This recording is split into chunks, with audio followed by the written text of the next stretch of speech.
everyone, welcome back to my YouTube channel EduFun. I hope you all are doing good and safe. आज हम इस video में बात करने वाले हैं आईपीसी के बारे में. आप लोग इस वीडियो में एंड तक बने रहिएगा. जो क्रिमिनल जूरिस्प्रूडेंस है वो मनुस्मृति के टाइम से है और at the time of Manu उसने काफ़ी चीज़ें रिकॉग्नाइज की थी, जैसे कि असॉल्ट हो गया, थेफ्ट हो गया, रॉबरी हो गया, फॉल्स एविडेंस हो गया, क्रिमिनल ब्रीच ऑफ ट्रस्ट हो गया, रेप हो गया एंड मैनी मोर. और उस टाइम पे क्या होता था, जो किंग होता था वो एडमिनिस्ट्रेट करता था जस्टिस बाय हिमसेल्फ. और अगर फॉर एनी रीज़न अगर वो एडमिनिस्ट्रेट नहीं कर पाया जस्टिस, तो वो क्या करता था, जो मैटर होता था वो एंट्रस्ट कर देता था टू जजेस. अगर उस टाइम पे जो पनिशमेंट अगर फाइन की होती थी तो वो जो है किंग की ट्रेजरी में जाती थी वो फाइन, ना कि जो इंजर्ड पर्सन था उसको एज अ कंपनसेशन नहीं मिलती थी. Different laws came into existence जब डिफरेंट रूलर्स आए थे, but when Britishers came to India उस टाइम पे जो मुस्लिम क्रिमिनल लॉ था वो एप्लीकेबल हुआ था इंडिया में.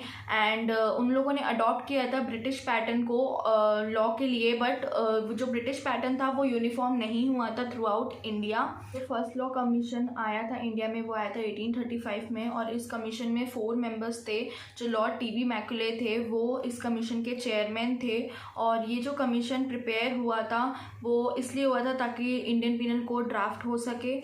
जो कमीशन ने ड्राफ्ट सबमिट किया था वो 1837 में किया था टू द गवर्नमेंट. एंड जो ये ड्राफ्ट है वो इनैक्ट हुआ था लॉ में in 1860 by legislative council. It received the assent of governor general in 1860 6 October 1860. और इसी के साथ क्या हुआ था, जो मुस्लिम क्रिमिनल लॉ है वो कम्प्लीटली एबॉलिश्ड हो गया था और एक नया लॉ इंट्रोड्यूस्ड हुआ था इंडिया में जो कि यूनिफॉर्म स्टेज पे था, and that was Indian penal code. हम जब भी बात करते हैं आईपीसी की या सीआरपीसी की, तो जो फर्स्ट थिंग हमारे माइंड में आता है क्राइम. अब हम बात करेंगे बेसिक एलिमेंट की जो कि नेसेसरी होता है to conduct a crime.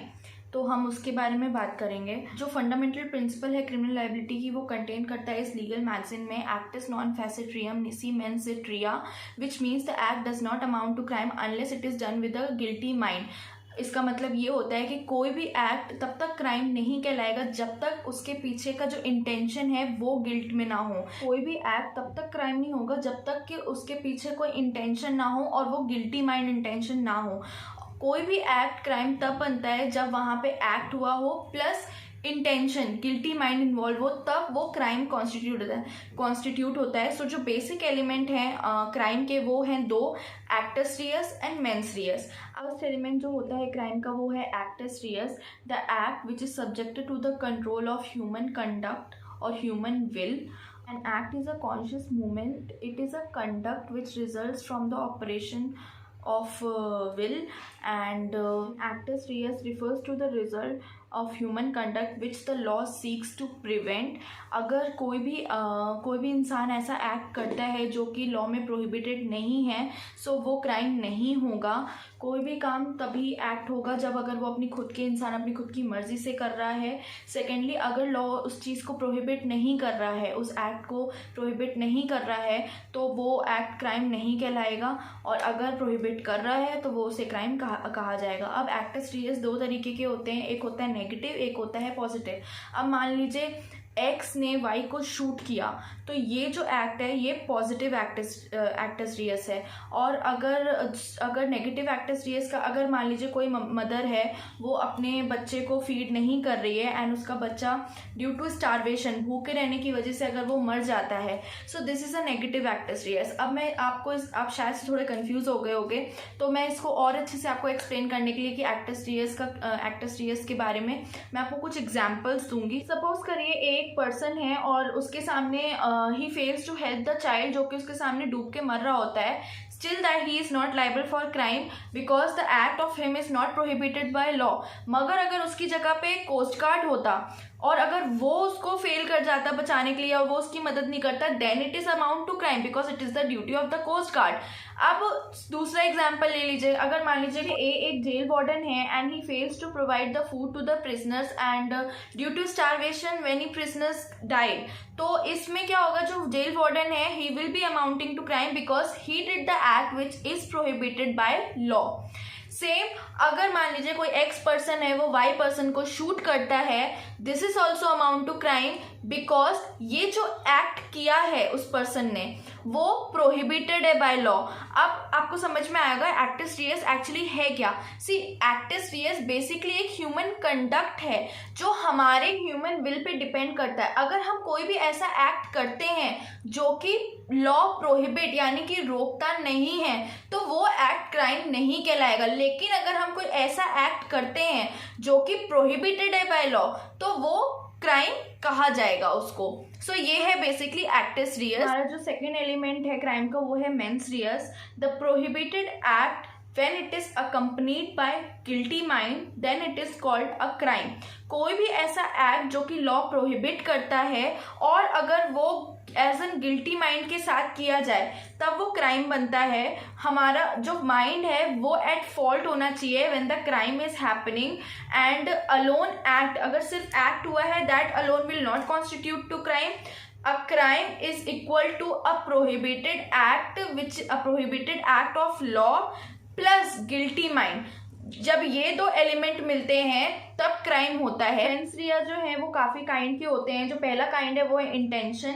Intention is a state of mind in which a man not only just foresees but also desires the consequences of his conduct. अब इसमें क्या होता है, सपोज करिए एक्स है, वो ही desires to throw the stone at Y और उसको पता है कि वो थ्रो करेगा स्टोन तो वाई को इंजरी होएगी। अब एक्स क्या करता है, वो पत्थर फेंकता है वाई के ऊपर और एज अ रिजल्ट वाई को इंजरी हो जाती है। ठीक है, सो जो डिजायर था एक्स का वाई पे स्टोन फेंकने का that shows the intention of X. The desire is the intention of X which is known as mens rea. And जो एक्ट हुआ था पत्थर फेंकने का, throwing the stone to Y, जो वो एक्ट था that is known as actus reus. So ये था इंटेंशन। सेकेंड है हमारा रेकलेसनेस और रैशनेस। इसमें क्या है, अगर मान लीजिए कोई पर्सन है, उसे पता है कि उसकी कोई भी एक्ट से इंजरी होगी मगर he does not desire to cause any harm to a person, but इस सिचुएशन में जो स्टेट ऑफ माइंड होगा वो उसे हम लोग रैशनेस बोलेंगे या रेकलेसनेस बोलेंगे।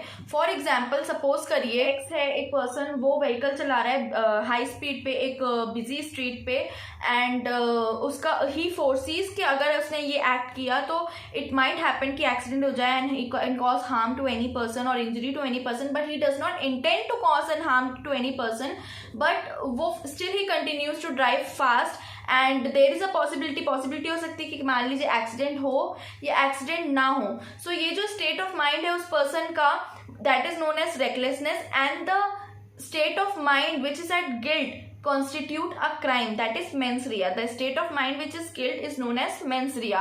अब जो हमारा थर्ड आता है वो है negligence. So negligence means a basic want of care which an ordinary man needs to take care। It is a basic thing कि अगर आप कोई भी काम कर रहे हो या कोई भी एक्टिविटी कर रहे हो सो आपको अगर पता है कि उस काम से या कोई एक्टिविटी से किसी और को इंजरी हो सकती है या हर्ट हो सकता है और आपको, तो ये आपका बेसिक चीज़ है that you need to take care कि उससे किसी को हर्ट ना हो।